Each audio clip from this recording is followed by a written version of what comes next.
A reading from Matthew, chapter 26, verses 1 to 16. When Jesus had finished saying all these things, he said to his disciples, "As you know, the Passover is 2 days away, and the Son of Man will be handed over to be crucified." Then the chief priests and the elders of the people assembled in the palace of the high priest, whose name was Caiaphas, and they schemed to arrest Jesus secretly and kill him, but not during the festival. They said, "Or there may be a riot among the people." When Jesus was in Bethany, in the home of Simon the leper, a woman came to him with an alabaster jar of very expensive perfume, which he had poured on his head as he was reclining at the table. When the disciples saw this, they were indignant. "Why this waste?" they asked. "This perfume could have been sold for a high price and the money given to the poor." Aware of this, Jesus said to them, "Why are you bothering this woman? She has done a beautiful thing to me. The poor you will always have with you, but you will not always have me. When she poured the perfume on my body, she did it to prepare me for burial. Truly I tell you, wherever this gospel is preached throughout the world, what she has done will always be told in memory of her." Then one of the 12, the one called Judas Iscariot, went to the chief priests and asked, "What are you willing to give me if I deliver him over to you?" So they counted out for him 30 pieces of silver. From then on, Judas watched for an opportunity to hand over. Is there a leader at work or church or in politics, and you backed them? Maybe donated money, donated time, at least passion and interest, maybe a lot. But they turned out to be a dud. I know it's happened to me. Pretty disillusioning, isn't it? What's the deal with that? This is the first sermon in a 2026 Easter series here at Gateway Parish, working our way through the end of Matthew's Gospel, chapters 26 to 28, from today, this Sunday, right through all of Lent and to Resurrection Sunday, as we work through those 3 chapters in the next month and a half. This is the story of stories. We've got intrigue, betrayal, violence, love. It's all here. Today, God wants us to learn 4 things about Jesus, and we'll work our way through them. Jesus is in control. Jesus is unsettling. Jesus is worthy. And Jesus is worth more than money. Before we jump in, Matthew 26 verse 1 says this. It says, "When Jesus had finished saying all these things." And that's how Matthew often finishes each of the 6 major sections of his gospel, but without the all. But this time he wants us to know that Jesus' teaching ministry is over. When Jesus had finished saying all these things. Jesus has arrived in Jerusalem on a donkey in Matthew 21, and his interactions with the establishment, the Jewish establishment, have been fiery, to say the least. Not literally on fire, but we've had the turning over of the money changers' tables. The woe to you, teachers of the law and Pharisees, you hypocrites. And the incredible wonder of the world, architecture of the temple. And Jesus has said, not one stone will remain standing on top of another. That's chapter 24, verse 1. And then Jesus' teaching has centered on judgment. The 10 virgins with the oil, the bags of gold invested or not invested, the sheep and the goats separated. judged. Jesus has relentlessly confronted religious hypocrisy. And after he destroys the Pharisees in debate, the Sadducee, kind of aristocrats, have a crack. But we're told in chapter 22, verse 46, no one could say a word in reply. And from that day on, no one dared to ask him any more questions. But we have questions. What is going to happen to Jesus? How did the plot against him take shape? Was he surprised, that the Jewish establishment didn't think he was worth much? Well, that brings us to the story in verses 1 and 2. Jesus is in control. Did you notice that? Chapter 26, verse 1. When Jesus had finished saying all these things, he said to his disciples, "As you know, the Passover is 2 days away, and the Son of Man will be handed over to be crucified." Now, most of us, we're not first-time readers, are we? We know what happens. But within the story, it's a mystery. Jesus hasn't gone before Pilate yet. He hasn't been condemned. But what does he say to his disciples? Passover is 2 days off. I'm going to be betrayed and crucified. Jesus is in control. There is no surprise here. Think of any other person ruffling the feathers of the powerful. They might have an inkling that their life is in danger, but they don't know when or where they'll be killed. And if they did, they wouldn't be in that place at that time. Jesus is no ordinary man. Jesus is God. Jesus is in control. So even as we meet Judas and read the tragedy of his choices, as we mark Lent with sadness at the weight of sin, and imagine Jesus in agony on Good Friday, we can remember he went willingly. It wasn't plan B, if humanity really just hated God's Messiah. Then he'd be broken for us. No, Peter puts it well in Acts chapter 2, where he says this: Jesus of Nazareth was handed over to you by God's deliberate plan and foreknowledge. And you, with the help of wicked men, he's speaking to the Israelites, put him to death by nailing him on the cross.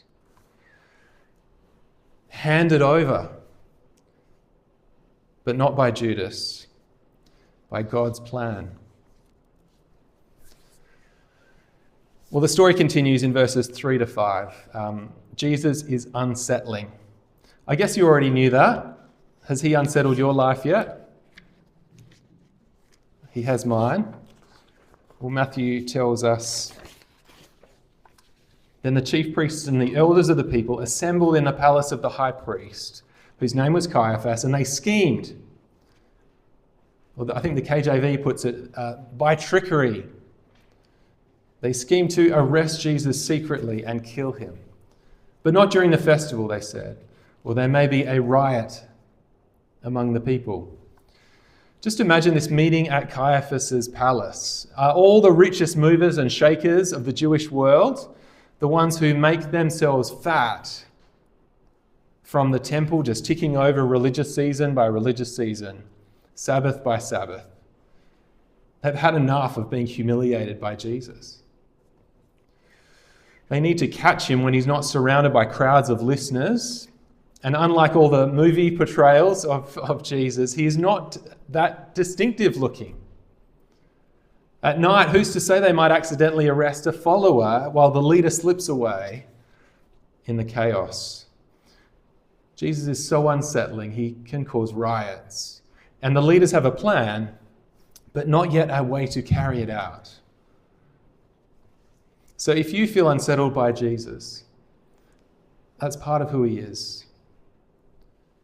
We are wealthy, and Jesus relentlessly challenges us on that. Any power or authority we have in our lives, with our spouses, with children, at work, he unsettles us as he asks us, are you using that to serve or for your own self?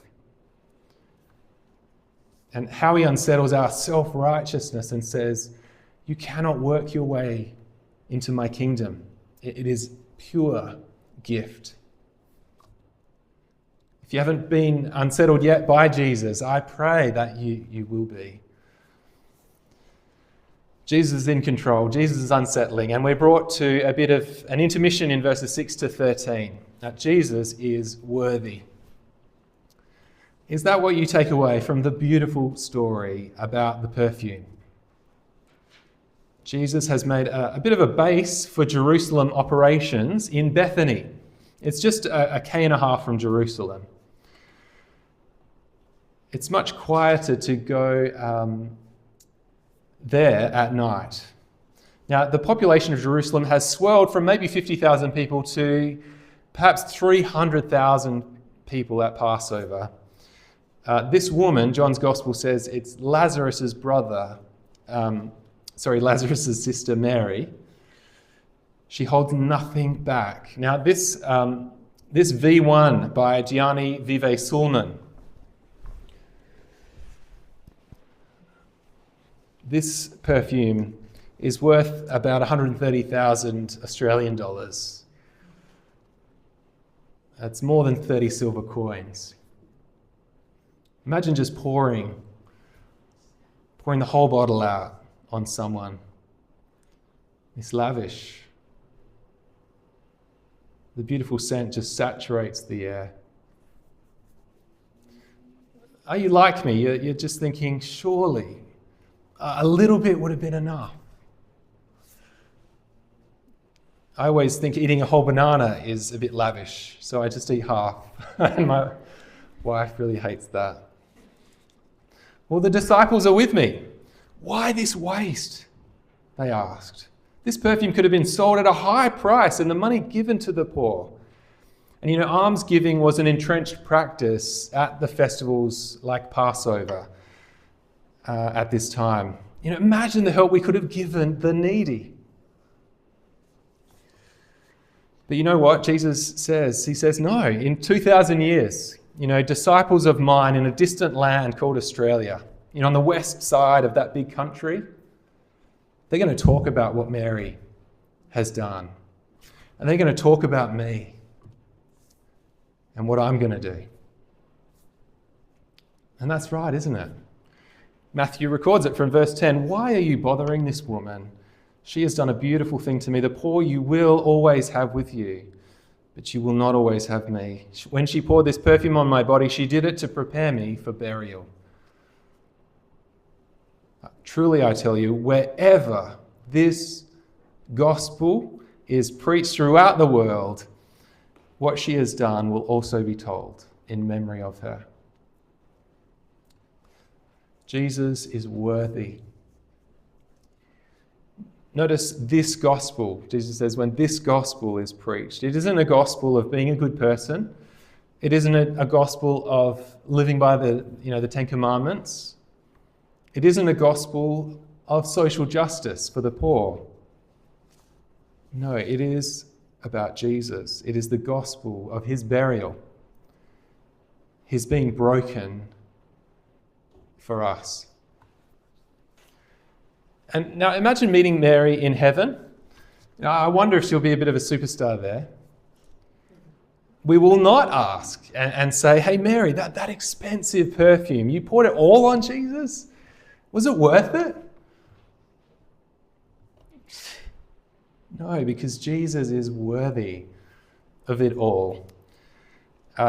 Here's just one other example from Revelation 5, verse 12. Worthy is the Lamb who was slain to receive power and wealth and wisdom and strength and honor and glory and praise. Now we're going to sing a song about this, really from Revelation 4 and 5, the worthiness of Jesus. Jesus is worthy of it all. Well, we're at the final three verses, verses 14 to 16. And you've been very gracious. Normally on Ash Wednesday, just 5 minutes, but I really wanted to start this preaching series. That's why I'm recording it. But verses 14 to 16, Jesus is worth more than money. What would you take if you had to choose between every asset you own or Jesus? Mary thinks Jesus is worth everything. Well, Judas thinks he's worth 30 pieces of silver.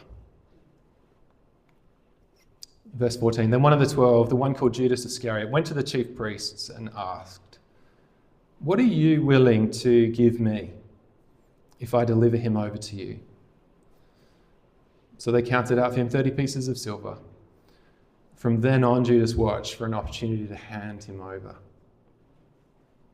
The priest's plan now has a protagonist, a man who can bring it about. A secret arrest at night, away from the crowds. Matthew doesn't say it explicitly, but John says Judas was motivated by greed. And, what are you willing to give me? And that fits with the perfume being maybe a bit of a last straw for Judas. If that's the case, then here is the ultimate example of a very simple truth.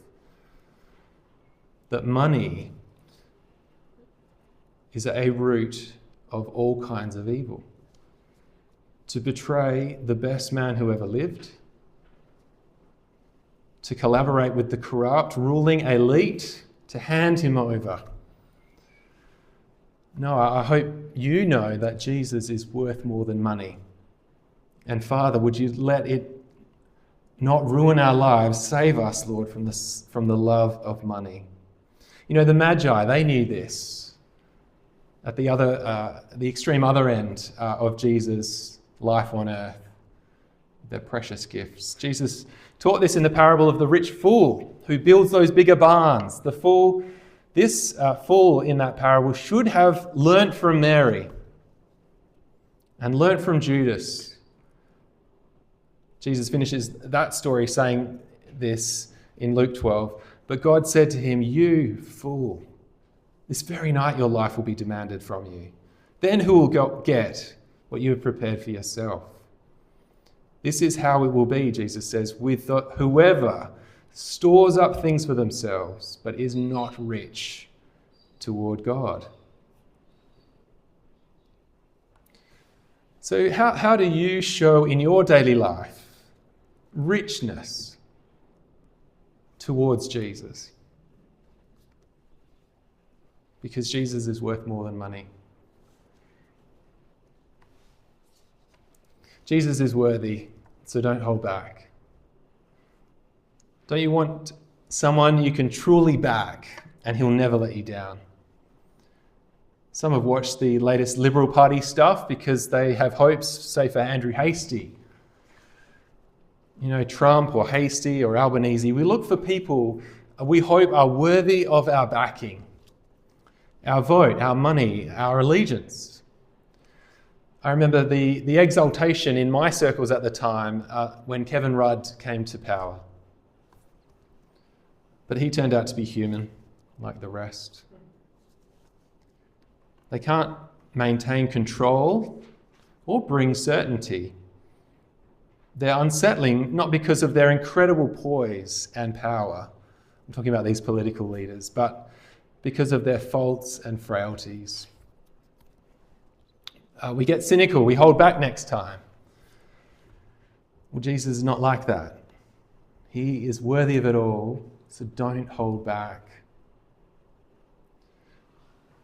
Mary gets everlasting honour for what she did.